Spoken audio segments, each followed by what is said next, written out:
Olá, você, boa noite. São 6 horas. Você está na Rádio Brasil FM.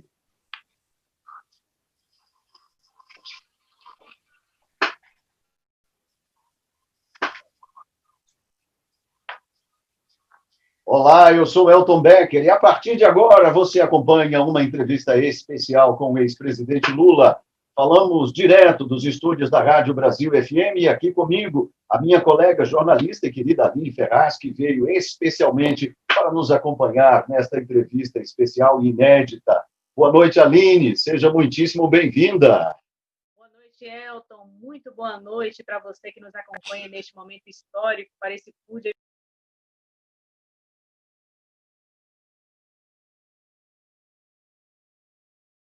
Oeste Baiano, Velho Chico, Sertão Produtivo e Médio Rio das Contas. Participam conosco nesta transmissão as rádios Educadora FM 100,7 em Caetité, onde somos acompanhados por Silvano Lopes, no município de Candiba, Rádio Alternativa FM 104,9, com o companheiro Gilson, na cidade de Cordeiros, Rádio Candeal FM, com Aguinaldo Nascimento. Em Dom Basílio, estamos com a Rádio 105 FM, com Murilo Caires, na cidade de Ibicuí. Quem transmite com a gente é a Rádio Ibicuí FM, com Urivaldo Campos. E também estão com a gente, Aline, neste pool de emissoras, as rádios Sertão FM, 104,9 de Maitinga, o nosso companheiro Luiz Alonso, no município de Mirante, Rádio Mirante FM, onde quem nos acompanha é Jailton Viana. Em Palmas de Monte Alto, estamos com a Rádio Visão FM, juntos com Wilson Nunes, no município de Riacho de Santana. Quem retransmite a nossa entrevista especial é a Rádio Nossa Senhora de Guadalupe, com o amigo Francisco Teodoro. E fazem parte ainda deste nosso conjunto de emissoras de rádio nessa entrevista especial inédita com o ex-presidente Lula, a Rádio Cultura FM do município de Tanque Novo, com o apoio de Luiz de Jesus. E aqui em Vitória da Conquista, Elton, além da Rádio Brasil FM, contamos com as rádios USB FM e ainda com a Rádio Transamérica FM, com Maciel Júnior e Najib Barroso. Nesta entrevista especial, o presidente Lula vai conversar com a gente sobre educação, saúde, agricultura familiar, eleições municipais, entre outros temas. Na próxima hora, você confere tudo isso. É isso mesmo, Elton, e essa entrevista também está sendo transmitida pelas redes sociais no Facebook. O endereço você confere, www.facebook.com/Lula. E ele já está com a gente. Seja bem-vindo, ex-presidente Lula. É uma alegria ter o senhor aqui junto com a gente. Boa noite. Boa noite, Elton. Boa noite, Aline. Boa noite para o meu querido povo da Bahia, meus queridos ouvintes da Rádio Brasil FM e de toda a rede que vai participar desse debate aqui. É um prazer, Elton, é um grande prazer voltar à Bahia numa entrevista com você e, sobretudo, o prazer de estar falando com o povo de Vitória da Conquista, a terra do nosso querido Glauber Rocha, do nosso querido Anísio Teixeira, perto da cidade, terra do nosso querido Gilberto Gil e Moraes Moreira, Itaúsu. E estou à disposição de vocês. O Aline, o ex-presidente Lula, gosta bastante de rádio, não é, presidente? Eu lembro que o senhor tinha, na época do seu mandato, o Café com o Presidente, que era um programa semanal, de uma linguagem simples, direta, popular. O senhor gosta tanto de rádio quanto de futebol, presidente? Olha, é que eu acho que nem a televisão, nem a internet, nada conseguiu diminuir a importância do rádio na comunicação brasileira. Eu, às vezes, tenho saudade porque eu adorava escutar futebol, consegue dar uma emoção muito melhor do que você vendo na televisão. E o rádio é um instrumento que a gente pode ver no carro, a gente pode estar no quintal conversando e ouvindo rádio, sabe? A companheira mulher está fazendo serviço de casa, está ouvindo rádio, coisa que ela não pode andar com o celular na mão toda hora, nem pode carregar um computador. Então, o rádio é um instrumento de comunicação, eu diria, quase que imbatível, e, sobretudo, nas cidades menores e médias do Brasil, o rádio é extraordinário. E no carro, né? No carro, ninguém anda com computador, ninguém fica só olhando no celular, as pessoas ficam ouvindo rádio. Então, eu quero te dizer que eu adoro rádio, gosto de conversar, gosto de dar entrevista por rádio. Quem trabalhou comigo sabe que mesmo para gravar programa, quando eu era candidato, eu às vezes adorava mais o rádio do que a televisão. Muito bem. Presidente, o senhor esteve aqui em Vitória da Conquista em 2006, quando o senhor escolheu nossa cidade para marcar o número de 1.300.000 pessoas atendidas pelo Luz para Todos. E a Aline quer saber, né, Aline, qual é a memória, né, a lembrança? Com certeza, muito boa noite. Presidente Lula, muito obrigada pela sua disponibilidade para essa entrevista, falando aqui direto do Sudoeste Baiano, Vitória da Conquista, nesse pool de rádios. A gente já agradece desde já a sua participação e queremos ouvir, então, falar um pouquinho aí sobre a sua participação também no discurso desta quinta-feira, na abertura do seminário virtual Educação e as Sociedades que Queremos, promovido pela ONU, a Organização das Nações Unidas. A relatoria da ONU para o Direito à Educação publicou uma nota afirmando que a experiência do Brasil na educação interessa ao mundo, que o senhor foi um presidente que muito colaborou e colabora para o progresso mundial, fortalecendo laços entre povos. Ex-presidente, no contexto atual que exige a mobilização de todos os tomadores de decisão, que exige tantas competências, como o senhor avalia o papel da educação neste momento tão desafiador?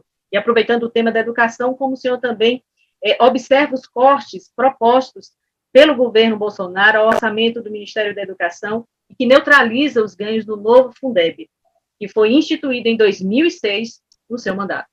Ô, Aline, obrigado pela pergunta sobre educação. E eu fiquei muito honrado de ser convidado por uma comissão especial da ONU para falar um pouco da educação. O que nós fizemos de educação no Brasil, Aline, foi motivo de muita curiosidade no mundo inteiro. Porque você sabe que nós, e a Bahia é prova disso, ou seja, nós conseguimos em apenas 2 mandatos meus e um mandato e poucos meses da Dilma, a gente conseguiu colocar na universidade o dobro de universitários que existiam quando nós chegamos na presidência. A gente tinha pouco mais de 3,5 milhões de jovens na universidade, nós fomos para 8 milhões quando a Dilma deixou a presidência da República. Você sabe que a gente tem, desde 1909, em Campo de Goitacazes, no Rio de Janeiro, quando foi inaugurada a primeira escola técnica, 100 anos depois, a gente tinha apenas 140 escolas técnicas.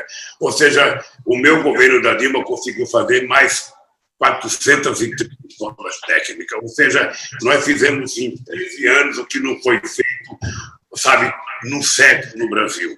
Você sabe, a política, sabe, nós aumentamos para 9 anos o tempo de permanência do ensino fundamental das nossas crianças. A Dilma fez um grande programa de creche nesse país. Você sabe o que significou o ProUni, o que significou o REUNI, o que significou o FIES, ou seja, era uma revolução. Nós praticamente triplicamos ou quase quadruplicamos o orçamento da educação. Eu tinha tomado uma decisão que no meu governo era proibido utilizar a palavra gasto para falar de educação. Educação significava investimento e era preciso tratar a educação como investimento. Você se lembra perfeitamente bem de que nós possivelmente ocupamos o 13º lugar na publicação de artigos científicos, sabe, no nosso governo. Chegamos a passar a Holanda na produção de das revistas especializadas, porque nós fizemos um PAC da Ciência e Tecnologia, que de 2007 a 2010 nós investimos 41 bilhões de reais em ciência e tecnologia. Então, por uma coisa muito simples, Tia Aline, eu penso que está acontecendo mesmo na Bahia, aconteceu com Wagner, está acontecendo com Rui. Ou seja, é que não há exemplo de país nenhum do mundo que tenha ocupado posição de destaque na economia, na pesquisa, ou seja, na ciência e tecnologia, que não tivesse antes investido na educação. Então, o Brasil só vai sair, sabe, dessa coisa, desse racismo cultural que nós vivemos, com muito investimento na educação. É quase que a formação de um novo ser humano, mais qualificado, aprendendo corretamente as coisas, aprendendo a história brasileira como um todo e não apenas aquilo que interessa à elite dominante.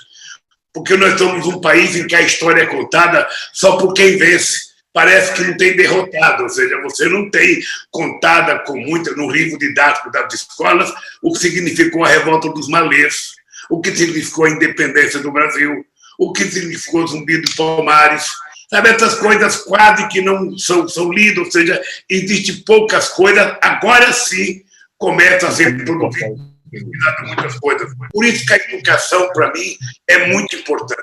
A educação é muito importante e eu, sinceramente, acho que não apenas pelas 19 universidades e 173 campi que nós fizemos.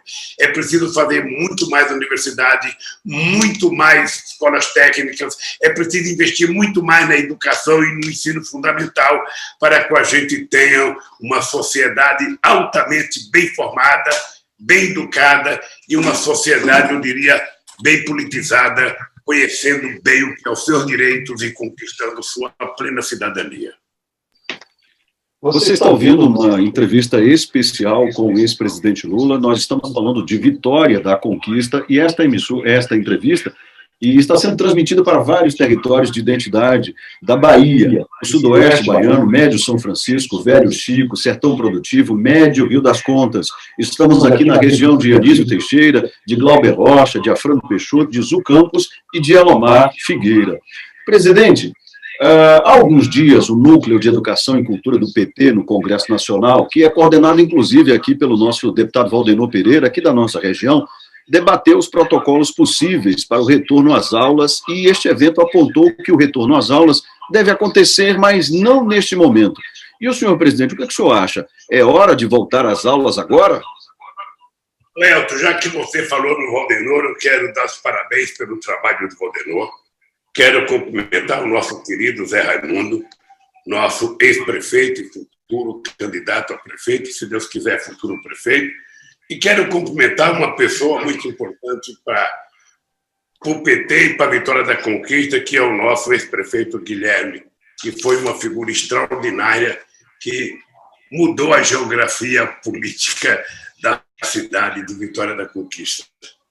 Olha, eu acho que a primeira coisa que nós temos que levar em conta para discutir a questão do retorno às aulas dos estudantes é que nós precisamos ter consciência que você não pode reivindicar que uma criança volta à escola se você não der 100% de garantia para que essa criança não seja vitimada pelo coronavírus. É importante ter isso. É importante que a gente tenha clareza que nós já estamos no mês de setembro, já entramos na primavera, necessariamente você não precisa colocar em risco a vida das crianças desse país para voltar à escola. Se for necessário, não precisa voltar. Então, você tem que levar em conta a ciência, você tem que ter garantia de que é importante as crianças ficarem um pouco tempo mais em casa.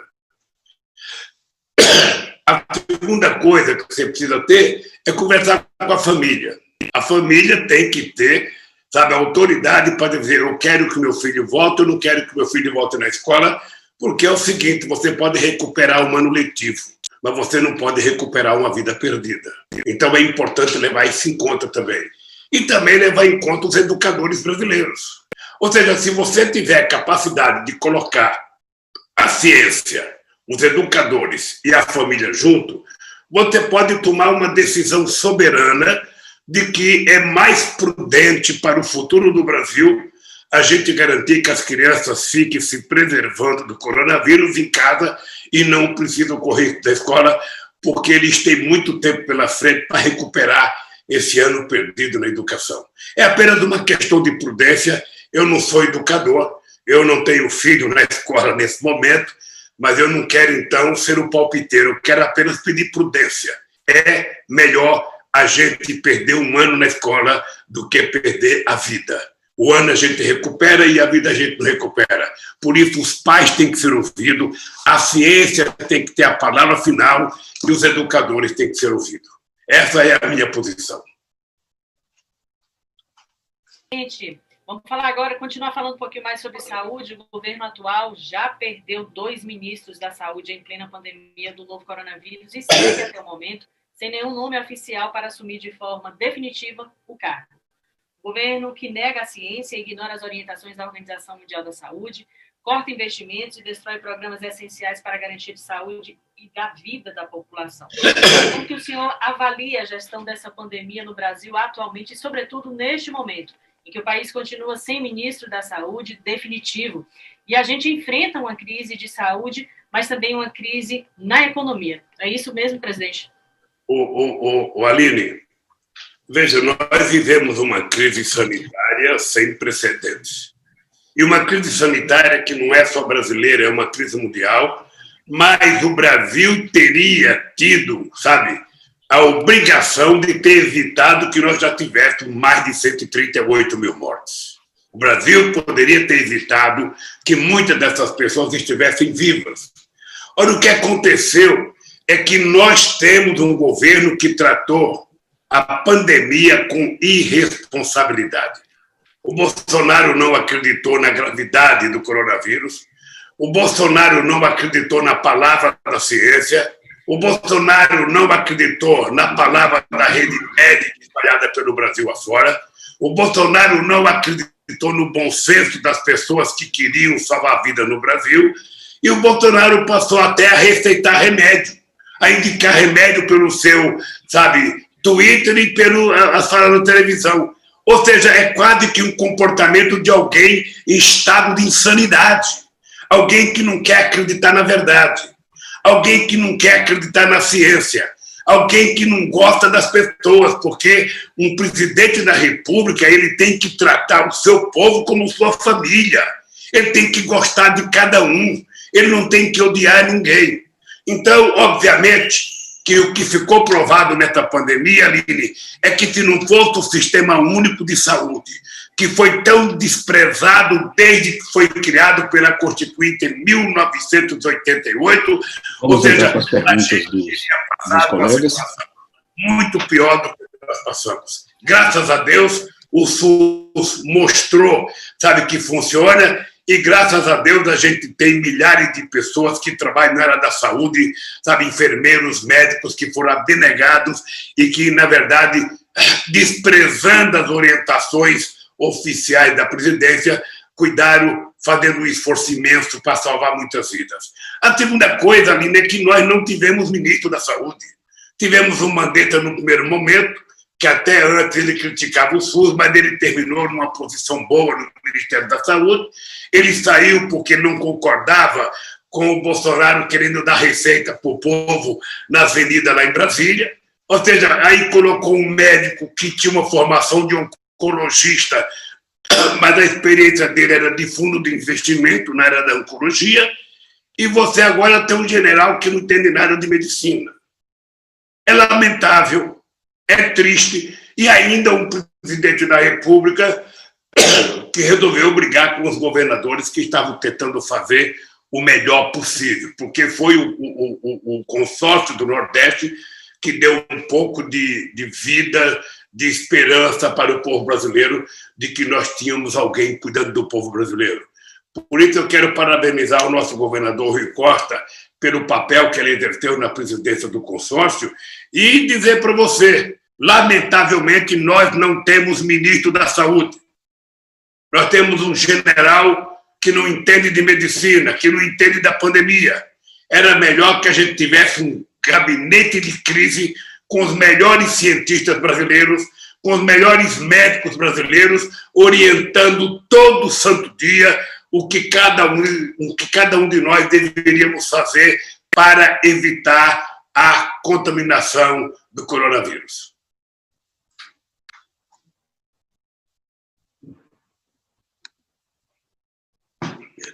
Ficou ruim. Estamos chegando, inclusive, até o norte de Minas Gerais, não só aqui parte do sudoeste, médio sudoeste da Bahia, Serra Geral, médio São Francisco, Chapada Diamantina, mas também ao norte de Minas Gerais. Presidente, agora, continuando falando sobre economia, eu gostaria de ouvir o senhor o seguinte. O senhor gosta de dizer que o papel do Estado tem que ser mais forte, que o Estado tem de ser um indutor de política social e também de crescimento econômico. Enfim, o senhor costuma dizer que um Estado que não seja subserviente ao mercado. Ex-presidente Lula, a partir dessa experiência agora do governo federal, o senhor acha que vai ser necessário repensar o papel do Estado depois dessa crise?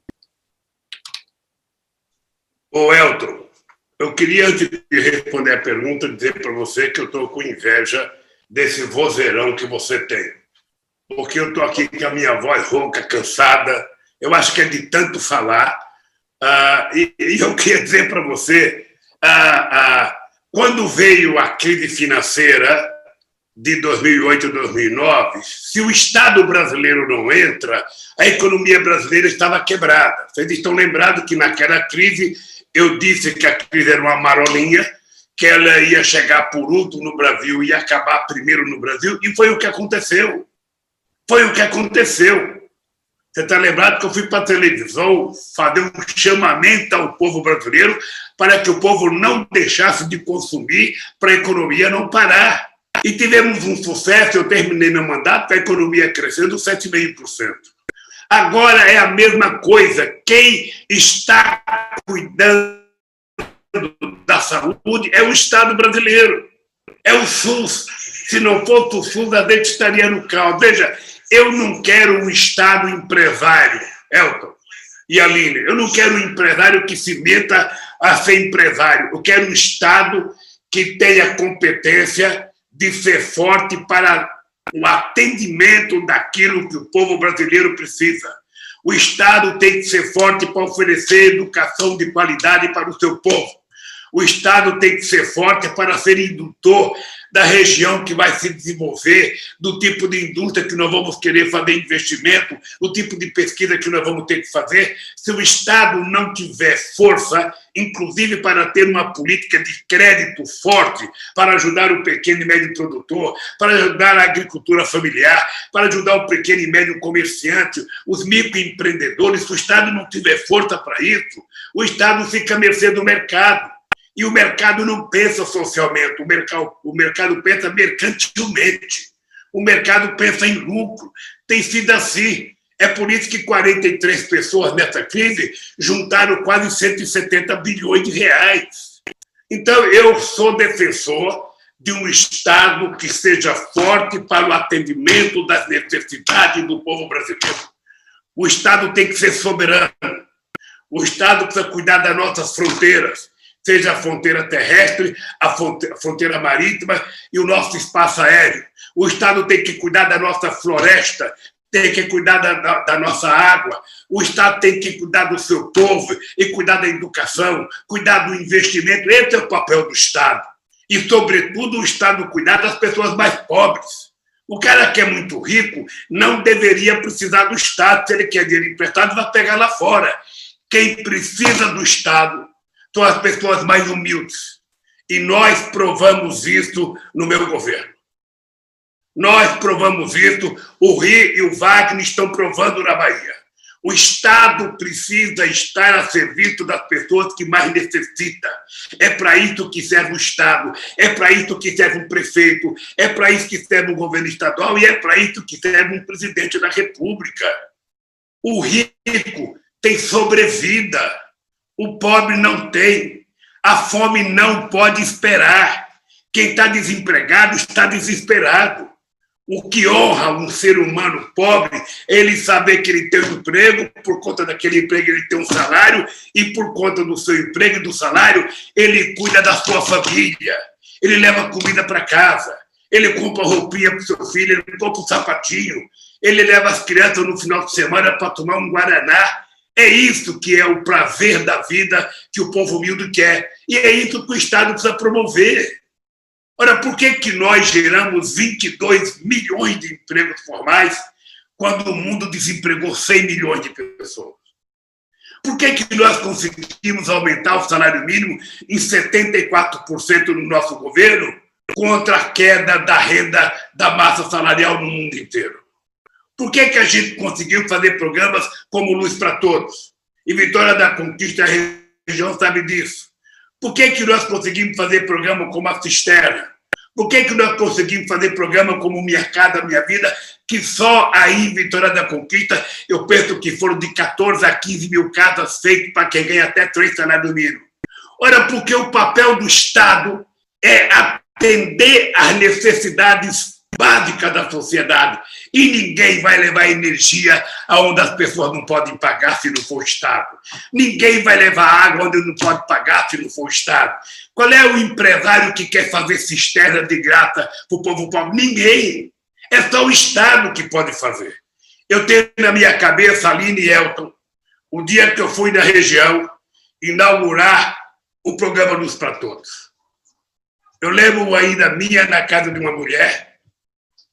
Essa mulher estava 2 mulheres na mesma casa, as crianças na beira de um caixote de cebola, fazendo a lição de casa com a fumaça de um candeeiro na cara delas. E quando eu cheguei na casa, que eu apertei a tomada e acendi a luz, parecia que a lua tinha chegado dentro da casa das pessoas, tal era a claridade. Quem é que pode promover esse prazer? Quem é que pode promover essa oportunidade? É o Estado. É somente o Estado. E eu fico feliz, sabe por quê, Elton? Porque a gente conseguiu provar que o povo pobre não é problema de um país. O povo pobre é a solução quando você inclui esse povo dentro do orçamento. E aí você percebe que quando o povo pobre vira consumidor, você dá R$100 na mão de um pobre, ele não vai depositar num banco, ele não vai comprar dólar, ele não vai num fundo de investimento, ele vai fazer investimento na sua barriga, ele vai comprar feijão, vai comprar arroz, vai comprar farinha, vai comprar macaxeira, ele vai comprar as coisas que uma pessoa necessita. Eu não esqueço nunca, quando nós criamos o Bolsa Família, Aline, nós fomos numa casa, uma avó, chorando, ela pegou uma caixa de lápis de cor e falou: presidente, eu quero lhe agradecer, porque antes do Bolsa Família, eu comprava um único lápis de cor e era obrigada a partir ele no meio para dar para minhas netas. Agora, presidente, eu posso dar uma caixa de lápis de cor para cada uma. Ou seja, as pessoas ricas desse país não sentem isso. Isso não sensibiliza. Porque para cuidar do povo pobre, Aline, você não tem que ter curso de economia, você tem que ter coração. Você tem que ter consciência, você tem que ter respeito, você tem que ter solidariedade. É isso que faz as pessoas se diferenciar no governo. As pessoas ficam governando não porque o déficit fiscal, porque o déficit das contas, porque o gasto disso, porque o gasto daquilo. Veja, não tem que ter problema de gastar se o que você está gastando está melhorando a vida das pessoas. Se o que você está gastando, você está fazendo uma estrada nova, uma ferrovia nova. Você pensa se fosse discutir, a gente conseguia fazer a ferrovia leste-oeste na Bahia? Não. Você acha que a gente tinha feito 19 universidades nesse país? Não. Porque toda reunião não tem dinheiro, não tem dinheiro, não tem dinheiro. Olha, se não tem dinheiro, nós temos que criar. Esse é o papel do Estado. E tem que definir prioridade. E a prioridade para nós foi cuidar das pessoas mais humildes, cuidar das pessoas mais frágeis, sabe? Então, eu acho que a gente demonstrou claramente, Elton e Aline, que é possível esse país ser muito melhor. Você lembra da Bahia antes do Jacques Wagner? A Bahia era interessante porque você sabe que eu gosto tanto da Bahia, Elton, que eu acho que na outra encarnação eu fui baiano. Eu falo isso sempre que eu vou na Bahia. Na outra encarnação, eu acho que em algum momento, sabe, das encarnações eu nasci na Bahia. Mas a Bahia era aquela cidade bonita que você ia na orla de Salvador, estava toda bonita. Você entrava 100 metros para dentro da periferia, o povo estava abandonado. Então, foi a partir do Jacques Wagner e o Rui que a gente começou a governar a Bahia para todos, governar o Brasil para todos. Ou seja, governar as cidades pensando... Você, Elton, sabe a revolução que o Guilherme começou a fazer aí no primeiro mandato dele para prefeito.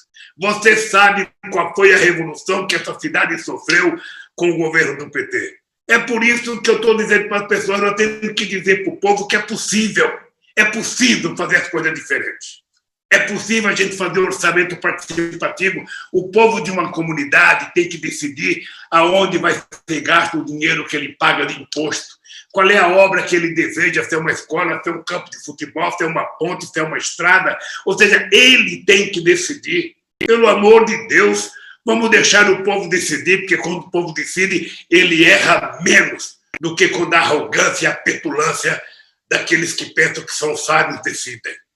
É por isso que eu sou um cara otimista com o Brasil. Eu sou muito otimista porque eu digo sempre o seguinte: o povo precisa daquilo que é simples, daquilo que a gente pode fazer. E eu provei.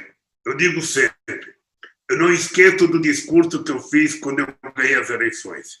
Eu não fui prepotente. Eu disse, muita gente me criticou porque eu fui muito simplista. Eu falei, se quando terminar o meu mandato, cada mulher, cada homem e cada criança estiver comendo 3 vezes ao dia, eu já terei realizado a obra da minha vida. Em 2014, a ONU reconheceu que o Brasil tinha acabado com a fome. E ela votou agora, a Elke Aline. Ela votou e votou forte. Hoje, mais de 15 milhões de brasileiros vão dormir sem ter o que comer. E você está vendo o preço do arroz, você está vendo o preço do feijão, você está vendo o preço das coisas, sabe, que o povo consome aumentando sem parar, num país que não tem nem inflação de alimento. Ou seja, por que as coisas aumentam? Porque o governo está exportando aquilo que nós não estamos comendo. Um país sério, um governo sério, ele só exporta para o exterior aquilo que é o excedente da sua produção. Primeiro, eu dou comida para o meu povo. Depois eu vou dar um pouquinho de comida para o chinês, um pouquinho de comida para o alemão, um pouquinho de comida para o americano. Mas primeiro, quem tem que comer é a Aline e Elton. Se sobrar, eu vou exportar para o radialista de outro país comerem. Essa é a lógica de um governo sério e responsável que, lamentavelmente, a gente não tem.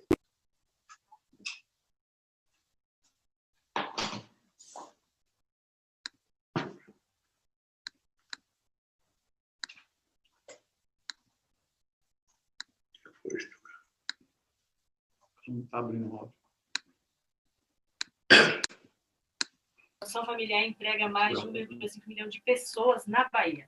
O presidente, tomando por base a agricultura familiar e, claro, o sucesso do programa Fome Zero, o que o senhor diria ao homem e à mulher do campo do nosso sertão aqui da Bahia? Aline, se você puder, responda a pergunta, porque você esteve fora do áudio um pouco. Vou repetir. Está me ouvindo? Estou ouvindo. Vamos lá. Presidente, a Bahia tem atualmente cerca de 600 mil agricultores familiares e a produção familiar emprega mais de 1,5 milhão de pessoas na Bahia. Presidente, tomando por base a agricultura familiar e, é claro, o sucesso do programa Fome Zero, o que o senhor diria ao homem e à mulher do campo do nosso sertão aqui da Bahia? Olha, Aline, primeiro eu quero dar os parabéns. Se pudesse, daria um abraço a cada mulher e cada homem que trabalha no campo. Porque essa gente que muitas vezes foi desvalorizada e desrespeitada por quem estava lá em Brasília governando, essa gente, ela produz, na verdade, 70% do alimento que chega na mesa de cada homem, de cada mulher, em todas as cidades brasileiras. É a agricultura familiar o grande alicerce, tá? O grande produtor de comida para encher a barriga do povo brasileiro. Não é o plantador de soja que exporta, não é o plantador daquilo que é para exportar, ou seja, é o plantador, o agricultor que planta macaxeira, que cria um laguinho de pescado, é o agricultor que planta o feijão, é o que planta o milho, é aquele que planta as coisas básicas da alimentação da sociedade brasileira que precisa ser valorizada. Eu tenho orgulho, porque no meu tempo de governo eles foram valorizados pelo PRONAF. No tempo do meu governo, a gente aprovou uma lei que a merenda escolar, 30% dela teria que sair dos agricultores familiares em cada cidade, para a gente poder ajudar a produção agrícola. Nós criamos um programa chamado PAA, onde a gente comprava a agricultura, o excedente do pequeno produtor. Quando veio a crise de 2008, nós criamos um programa Mais Alimentos para aumentar a capacidade produtiva dos pequenos produtores, e só de trator nós financiamos 80 mil tratores de 80 cavalos para os pequenos agricultores brasileiros. Nós melhoramos o preço do leite para que aquele produtor que tinha 2 vaquinhas, 3 vaquinhas, que colhia 14, 15 ou 20 litros de leite, tivesse o direito de sobreviver com o mínimo de respeito. Então, eu lembro dessas coisas, eu tenho orgulho de dizer, é possível. Elton, pode ter certeza que a miséria não é da natureza. A miséria é da irresponsabilidade dos homens que governam o mundo e o Brasil. Da mesma forma que a seca não é responsável pela miséria, porque a seca é um fenômeno da natureza, como é um fenômeno da natureza a neve. Entretanto, a fome ela é resultado da incapacidade governativa das pessoas que governaram o Brasil. Quando eu resolvi fazer a transposição do Rio São Francisco, Elton, é porque eu não podia admitir que uma região seca, como uma parte do Nordeste brasileiro, que envolve 12 milhões de vidas, não tivesse água para beber. Quando o Jacques Wagner criou o programa Mais Água, Água para Todos aí na Bahia, muita gente criticou o Wagner, mas foi um programa extraordinário para levar água para as pessoas que às vezes estavam perto de um rio e não tinha como ter água. As cisternas, tanto a cisterna para consumo como a cisterna para produção, são coisas que, para quem nasce no centro de Salvador, para quem nasce na Avenida Paulista, aqui em São Paulo, para quem nasce na Avenida Copacabana, no Rio de Janeiro, não tem nenhuma importância. O programa Luz para Todos não tem importância, a cisterna não tem importância, o PA não tem importância, o Bolsa Família não tem importância para quem já é rico.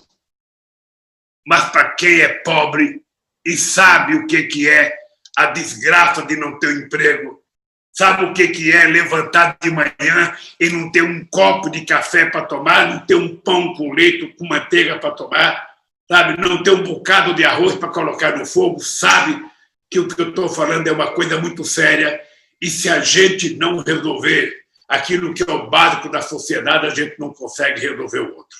Então, é por isso que eu sou um homem que, embora esteja com 75 anos de idade, o Elton e a Aline, eu sou um homem indignado. Eu não posso admitir que a gente durma tranquilo sabendo que do lado da nossa casa tem uma criança que está chorando porque não tomou um copo de leite. Eu não posso admitir que a gente esteja feliz quando a gente sabe que próximo da gente tem uma pessoa doente que não tem dinheiro para comprar um remédio. Eu não posso admitir que a gente durma feliz quando a gente percebe que tem uma pessoa que não tem R$1 para levar para casa para comprar comida para os filhos. Esse mundo não precisa ser assim. Esse mundo pode ser mais justo. Todo mundo pode tomar café, almoçar e jantar. Todo mundo pode ter um emprego para ganhar, nem que seja o mínimo necessário. O que é preciso é a gente aprender a respeitar o ser humano. O ser humano não é um número. Ele é uma alma. Ele é uma pessoa que precisa ser tratada. Então, por isso, algumas pessoas não gostam de mim, porque eu não quero mais ser coadjuvante da história. Eu quero ser sujeito da história. Eu quero decidir as coisas. Eu quero discutir com o povo como é que a gente faz as coisas. E o povo tem que dizer como ele quer que faça as coisas. Chega! Chega de bater palma para os granfinos, chega de votar nos granfinos, é preciso votar em pessoas que têm um compromisso efetivamente com o povo brasileiro. E essa é a minha briga, Elton. Essa é a minha briga, sabe? O PT, quando criou Mais Médico, o PT colocou mais 63 milhões de brasileiros para ter direito a uma consulta. Nesse país, Elton, muitas pessoas, às vezes, as pessoas vão no médico, retrai com uma receita e não tem dinheiro para comprar o remédio. E muitas vezes as prefeituras não têm o remédio para dar. Sabe? Então, isso não pode continuar existindo.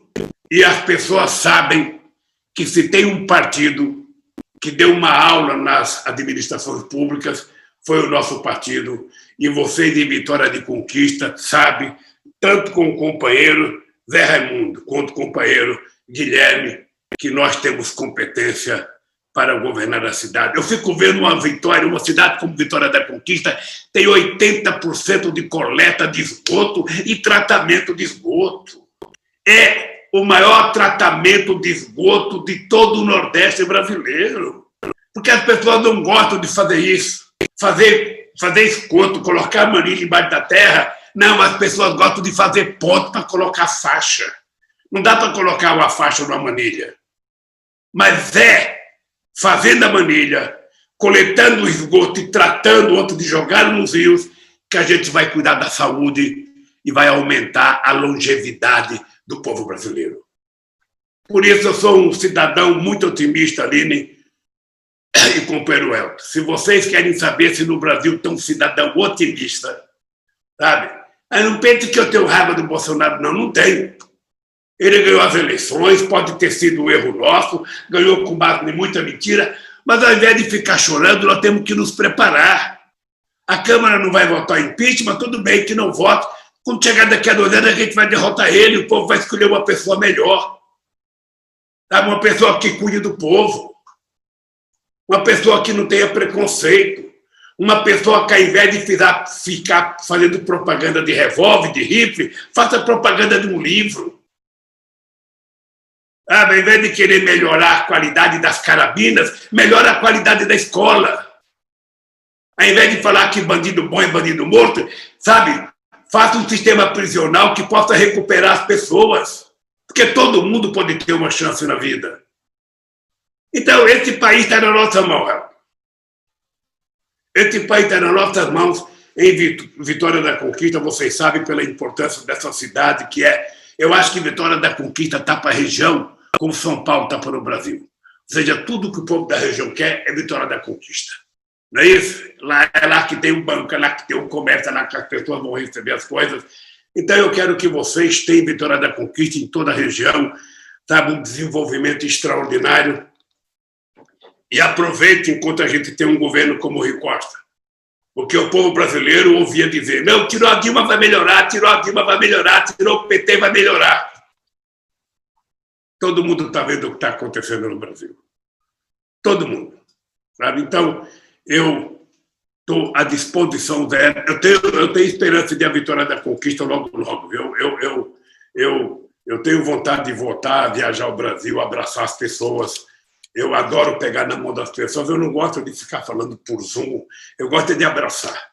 Sabe? Um abraço, um aperto de mão. Sabe? Vale mais do que um caminhão de qualquer outra coisa que você ganhe. Eu sou tocado a isso. Por isso que eu brigo muito para que a gente recupere o humanismo no ser humano, a generosidade no ser humano, o amor no ser humano. É tão bom, Aline, a gente ser bom. É tão bom a gente gostar ao invés de adiar. É tão bom a gente querer a paz ao invés da guerra. É tão bom a gente ensinar e aprender. Sabe, todo dia a gente tem que fazer isso. Levantar de manhã, falar bom dia para o nosso vizinho, falar boa tarde, falar boa noite quando vai dormir. As pessoas não estão nem se cumprimentando mais. Sabe? Então, eu quero recuperar, sabe, um mundo para os humanos que têm coração. Essa é a minha briga e também para lutar contra a desigualdade. Não dá para aceitar mais que nessa pandemia o cara do Zoom, ele sozinho ganhou 160 bilhões de dólares. Ou seja, enquanto milhões de pessoas não ganham $1 por dia. Como é que pode? O mundo está de ponta cabeça. E cada pessoa como vocês e como eu e como tantas outras pessoas virá o mundo para o lugar certo para a gente voltar a ter esperança de viver em paz. Você está ouvindo uma entrevista especial inédita com o ex-presidente Lula, transmitida aqui pela Rádio Brasil FM 107,7 de Vitória da Conquista, mas também estamos ao vivo para outras 17 emissoras em vários territórios de identidade da Bahia. E um dos colegas nossos, ex-presidente, 2 colegas, na verdade, mandaram perguntas muito parecidas. Um é o Gilson, da Rádio Alternativa, lá de Candiba, e o Jaimilton Viana, da Rádio Mirante FM, da cidade de Mirante. E ambos perguntam se o senhor pretende se candidatar no Brasil nas próximas eleições e também perguntam sobre a importância do programa Luz para Todos, Cisterna, são muito agradecidos, mas perguntam se tem a intenção, o senhor, de retomar a Previdência para continuar, sobretudo, com esses programas de transferência de renda e também de benefício social. Olha, primeiro, eu só posso fazer uma afirmação dessa se eu tiver uma autorização de Deus, porque eu não sei o que vai ser o dia de amanhã. A minha briga, na verdade, nesse momento, Elton, e o companheiro Gilson, que fez a pergunta lá de Candiba, é que eu acredito que é possível mudar o Brasil.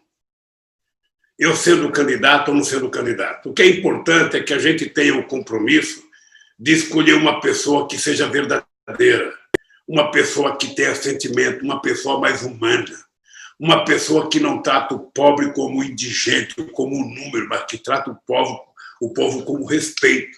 Então, vamos ver. E eu acho que qualquer pessoa que for eleita nesse país tem que ter um compromisso com os pobres desse país. Eu, quando estive com o Papa para discutir a questão da desigualdade, o Papa me disse, olha, Lula, na minha idade, ele tem 84 anos, eu só posso fazer coisas que sejam irreversíveis. E eu estou nessa linha, Elton. Eu estou nessa linha. Eu, na verdade, sabe, já vivi bastante. Você sabe que eu estou certo que eu tenho dito que eu quero viver até 120 anos, porque dizem que já nasceu um cidadão que vai viver 120 anos, então se já nasceu, por que não sou eu? Então, eu estou me preparando para viver 120 anos, ou seja, e eu quero ajudar a construir esse mundo que é possível, esse mundo mais humano, esse mundo mais carinhoso, esse mundo, sabe, eu diria, onde a paz e o amor tomem conta da violência, da guerra, sabe, sejam maiores, ou seja, que a gente acabe com a violência nesse país. Então, eu acho que uma das violências maiores é uma pessoa estar desempregada, é uma pessoa não ter emprego, é uma pessoa não ter comida, é uma pessoa não ter moradia. Não tem nada mais triste. Eu, durante muito tempo, eu sei o que é levantar um domingo de manhã e a mãe não ter um bocado de feijão para colocar no fogo. Eu sei o que é ir trabalhar numa segunda-feira sem ter sequer marmita para levar. Então, tem muita gente voltando a isso, tem muita gente morando na rua, tem muitas crianças pedindo esmola. Não é possível. Se eu tiver saúde, sabe, mesmo que eu não seja candidato, porque eu não sei se eles vão devolver os meus direitos políticos, mas eu quero ajudar a eleger alguém que tenha esse compromisso. Nós temos 4 governadores de estado, nós temos o Ricota, nós temos o Camilo, nós temos o Wellington, nós temos a Marta no Rio Grande do Norte, sabe, nós temos outros companheiros aliados, sabe, se for possível construir uma aliança e eleger alguém, sabe, agora eu vou te contar uma coisa para você. Eu vou completar 77 anos, dia 27 de outubro de 2022. Se for viver o que eu penso que eu vou viver, eu vou estar... E se eu tiver com a energia que eu estou hoje, porque eu digo todo dia, eu tenho energia de 30 e tenho tesão política de 20. Então é o seguinte, meu caro, eu quero estar forte na política. Eu não preciso ser candidato, o que eu quero é estar forte para ajudar a salvar esse Brasil dos milicianos que tomaram conta dele nas eleições de 2018. É isso que eu quero. Sabe, sendo candidato ou sendo cabo eleitoral, o que eu quero é contribuir para a gente recupere a democracia, recupere o prazer, recupere o amor, recupere a alegria de viver nesse país. É isso que eu quero e para isso eu vou trabalhar muito. A única coisa que eu estou querendo é que a pandemia vá embora, porque eu quero pegar um ônibus e sair por esse país para conversar com as pessoas. E com certeza passar por aqui também, por Vitória da Conquista, não é isso, presidente? Bom, eu tenho mais uma pergunta aqui falando sobre eleições. Esse ano temos eleições municipais, momento que inspira mudança, e por isso mesmo o Partido dos Trabalhadores lançou uma carta compromisso com as candidaturas às eleições municipais. Com isso, o que o PT propõe para as eleições 2020, presidente? Olha, a primeira coisa que nós queremos é o seguinte: nós precisamos voltar a mostrar para o povo como é que se governa uma cidade. Sabe, eu digo sempre o seguinte: uma cidade que tem que decidir como gastar o dinheiro da cidade não é o prefeito ou a Câmara de Vereadores. Ou seja, o prefeito pode adotar um sistema de orçamento participativo, como nós fizemos, e numa cidade como Vitória da Conquista, você vai em cada vila, em cada local, sabe, dizer, olha, nós vamos arrecadar tanto E nós precisamos discutir com vocês aonde é que a gente vai aplicar o dinheiro que a gente tem para investimento. E deixar o povo decidir, deixar o povo escolher. Sabe, é tão bom a gente compartilhar as boas coisas com o povo que nos elegeu. Sabe, a cidade não é do prefeito, o governo não é do Estado e nem a presidência do presidente. Ou seja, nós estamos lá para servir as pessoas. E por isso que eu tenho defendido que o PT precisa utilizar essa campanha para mostrar o que foi construído pelo PT nesses anos de existência do PT. Não foram pouca coisa. A gente não conseguiu fazer tudo o que era preciso fazer, mas certamente fizemos mais do que qualquer um que já governou esse país. Veja, esse ser humano que está falando com vocês é o primeiro presidente da República que não tem diploma universitário. É o primeiro presidente da República operário. E eu vou passar para a história como o cara que não tem diploma universitário que mais fez universidade nesse país. Como o cara que mais colocou jovens dentro da universidade. Como o cara que mais fez escola técnica no país. Como o cara que mais investiu em ciência e tecnologia. Olha, por que eu fiz isso? Primeiro, porque eu não estava fazendo só da minha cabeça, eu estava fazendo porque de onde eu vim, no meio que eu vivia, o pessoal dizia que era para fazer isso, porque eu acho que o pobre tem direito a ser doutor, o pobre tem direito de fazer mestrado. É por isso que a Dilma criou Ciência Sem Fronteira, que mandou mais de 100 mil jovens brasileiros fazer pós-graduação, fazer mestrado em Londres, em Paris, em Berlim, ou seja, em Nova York, em São Francisco, sabe, em muitos lugares do mundo, porque as pessoas mais humildes têm que ter o direito de estudar. O prazer que eu tenho, Aline, é saber que uma filha de uma empregada doméstica pode ser doutora, pode ser médica, que o filho de um coveiro pode ser diplomata.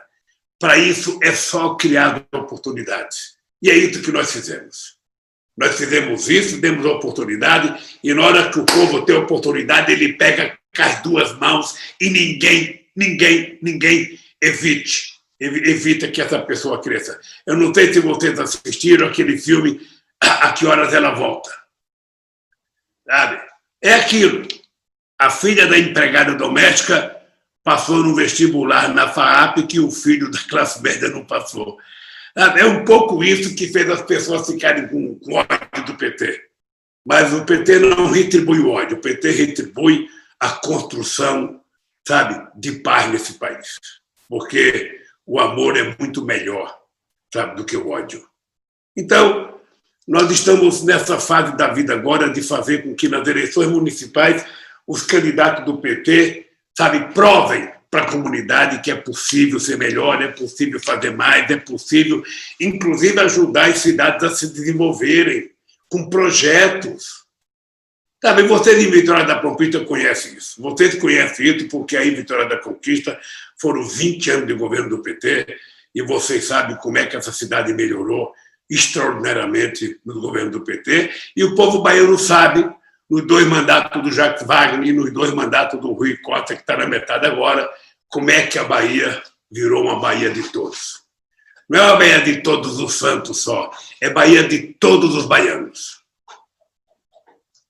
E eu espero que a gente continue, sabe, mostrando isso para o Brasil inteiro, e nessas eleições municipais o PT precisa, inclusive, defender o programa que nós lançamos agora, um programa de reconstrução e transformação do Brasil, mostrando o que é possível fazer para a gente recuperar o Brasil.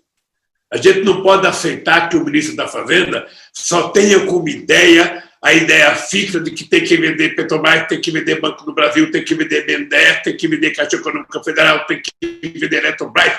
Ele precisa parar de vender o que não é dele e tentar discutir com o Brasil o que nós queremos de modelo de desenvolvimento. O PT, então, resolveu apresentar essa proposta e nós vamos levar ela para frente no debate a nível nacional até 2022.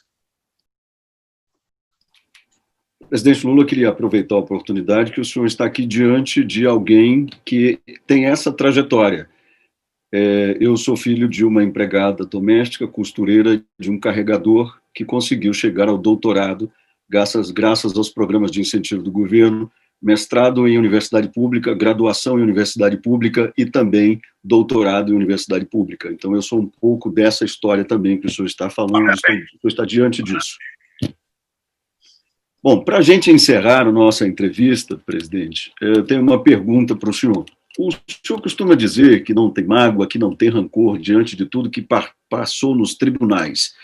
Mas, a partir daquilo que o senhor experienciou nos últimos tempos, quem é esse setentão Lula que está aqui diante da gente?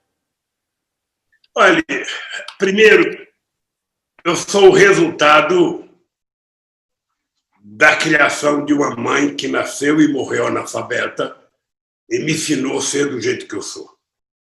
Quando eu dizia que eu estava na presidência, que eu dizia alguém que queira governar tem que governar com o coração de mãe.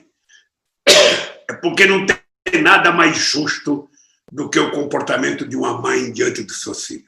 Uma mãe, se tiver 10 filhos, vocês podem ter certeza que ela sempre vai ter um chameguinho a mais para aquele que está mais fragilizado, ou para o caçulinha, ou para o mais novo, ou para aquele que está doente. O governo tem que ser assim. Eu sempre pensei isso. Então, essa formação me permitiu dizer para vocês o seguinte: eu recebi toda a generosidade que Deus podia dar para um homem, Ele deu para mim.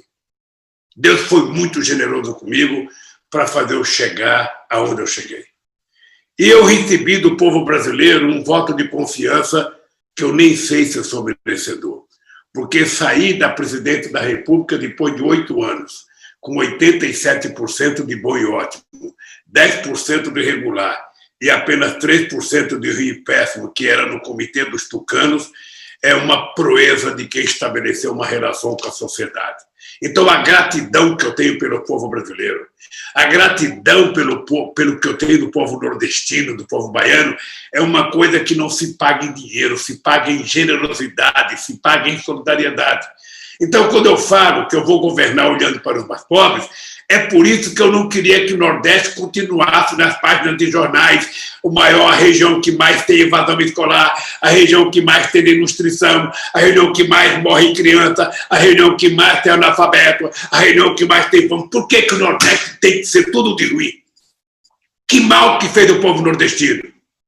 Até 1808, antes de chegar a coroa portuguesa aqui, o Nordeste era a parte rica do Brasil. Depois que o rei foi para o Rio de Janeiro, resolveram, transitar todos os investimentos para a região sul e sudeste, e o Nordeste foi esquecido. Não. É por isso que eu quero o Nordeste com mais universidade, com mais investimento, com mais escola, com mais emprego, sabe? O Nordeste, nós não nascemos para ser miserável, não. Nós não nascemos para passar fome, nós nascemos para comer. Então, é isso, querido, que é esse Lula de hoje. É o Lula mais humano, um Lula mais enraizado na história brasileira, e um Lula que aprendeu que a gente não fica bem se a gente tiver ódio. Quando você tem ódio, você tem azia, você não dorme de noite, você fica mal-humorado, sabe? Eu não quero ser assim. Eu não quero ser assim. Veja, esse meu pensamento é extraordinário, porque eu tenho certeza que o Moro, nesse momento, o Moro deve estar tomando remédio tarja preta para dormir, porque ele sabe que ele não foi juiz, ele foi mentiroso. Ele sabe que ele não usou a toga para fazer justiça, usou a toga para mentir ao povo brasileiro. Sabe? O Dallagnol também deve estar tomando tarja preta, porque, na verdade, a Força-Tarefa de Curitiba virou uma quadrilha. Eles queriam extorquir a Petrobras através do Departamento de Justiça dos Estados Unidos, pegando 2,5 bilhões para criar um fundo do Dallagnol. Eles estão cabisbaixo. E eu estou aqui de cabeça erguida porque eu tenho consciência que a verdade vencerá. Tenho consciência disso. Pode esperar 10 anos, 5 anos, 20 anos, a verdade vai vencer. E eles não têm o direito de andar de cabeça erguida. Sabe? Não tem. Ou seja, quem mente, sabe, é obrigado a mentir a vida inteira para sustentar a mentira. Mas ela também tem perna curta. Então, esse Lula é um Lula mais maduro. É um Lula que tem mais compromisso hoje com o povo. é um Lula que quer fazer mais pelo Brasil. Eu acho que Deus já me deu tudo o que eu precisava, minha mãe já me deu tudo o que eu precisava, sabe? Eu, aos 77 anos, eu quero casar outra vez, não sei se vocês sabem, Aline, eu quero casar, sabe? Um cara que aos 75 anos quer casar é porque um cara que está apaixonado, e um cara que está apaixonado só tem que estar feliz, sabe? E eu estou muito feliz. Triste pelo que está acontecendo com o povo brasileiro, triste pelo genocídio que foi feito neste país com a irresponsabilidade do presidente, mas estou feliz porque, na minha vida pessoal, sabe, eu estou bem. E quero continuar assim, porque a gente só pode fazer o bem se a gente estiver bem. Eu não quero ser aquela pessoa azeda, sabe, aquele, parece um suco de limão, você toma, tá azedo, não. Eu quero ser alegre, leve e dizendo, ó, estou aí para a luta, estou aí. Se precisar lutar para conquistar a democracia, para conquistar a verdadeira independência desse país, porque o Bolsonaro é um lambe-bota do Trump nos Estados Unidos, pode contar que eu estou na luta mais uma vez. Por isso, Elton, eu toda vez que faço um programa demora pouco. Quando eu penso que está começando, está acabando. Eu quero, do coração, agradecer a você, agradecer a Aline, agradecer os ouvintes da Rádio Brasil FM e de toda a rede, agradecer ao povo de Vitória da Conquista e agradecer ao povo baiano. Eu devo muito a vocês todos. Devo muito a vocês todos, porque se não fosse o povo do Nordeste, se não fosse o povo trabalhador, jamais um torneiro mecânico chegaria aonde eu cheguei e poderia ter feito o que eu fiz. Muito obrigado a vocês. E quando tiver com saudade de fazer uma entrevista, por favor, pode me telefonar que eu estou disposto a fazer entrevista. Um grande abraço do fundo do meu coração. Um abraço ao Rio, um abraço ao Wagner, um abraço ao Valdenor, um abraço ao Zé Raimundo. E se Deus quiser, Zé, você voltará a ser prefeito de Vitória da Conquista. Ex-presidente Lula, muito obrigado pela entrevista, muito obrigado pela oportunidade, uma boa noite para o senhor e até, quem sabe, uma próxima, que talvez seja logo em breve, né? Se Deus quiser. Com certeza. Presidente, muito obrigada mais uma vez. Boa noite, ex-presidente, muito obrigado pela entrevista. Encerramos aqui a nossa cadeia de rádio, de transmissão com a Rádio Brasil para mais de 15 emissoras da região. Presidente.